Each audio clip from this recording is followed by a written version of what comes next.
Que se cache-t-il derrière la Coupe du monde de soccer?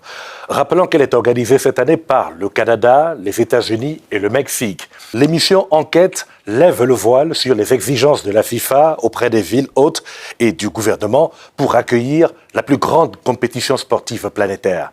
Monsieur Infantino, vous êtes content de voir la Coupe du Monde au Canada? Bonjour. Je suis très content de voir la Coupe du Monde au Canada. C'est un pays magnifique. Ici, ils disent, les politiciens, que ça aurait coûté beaucoup trop d'argent public. Est-ce que vous êtes d'accord? La FIFA exige l'exclusivité.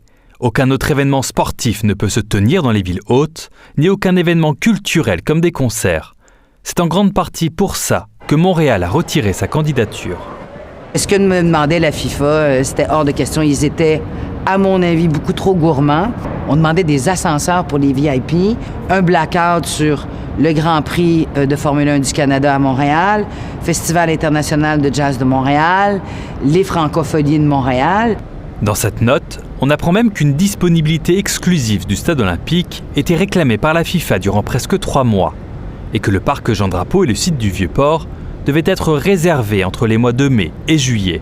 Ce type de contrat, c'est à prendre ou à laisser. Il n'y a aucune marge de négo possible. Il y a plein d'éléments dans lesquels les villes vont abandonner leur capacité de réglementer et finalement elles se retrouvent pieds et poings liés avec la FIFA qui va leur dicter les conditions. Moi, je considérais que le gouvernement du Québec n'accepterait pas de signer un chèque en blanc pour la Fédération internationale, pour la FIFA.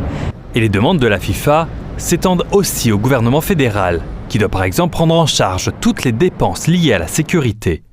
Dans ce document, on apprend aussi que la FIFA réclame une exonération totale de taxes pour une période de 10 ans, mais aussi une exonération fiscale limitée pour ses partenaires, les diffuseurs et les joueurs. Plusieurs conseillers fédéraux impliqués dans ce dossier déplorent les concessions faites à la FIFA.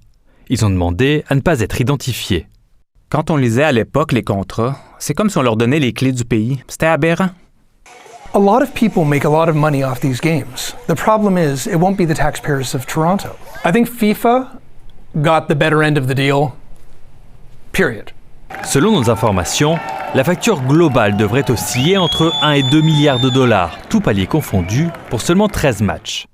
Ottawa assure que des retombées économiques de plus de 3 milliards sont attendues, mais cette donnée provient d'une étude commandée spécifiquement par la FIFA, qui refuse de la rendre publique.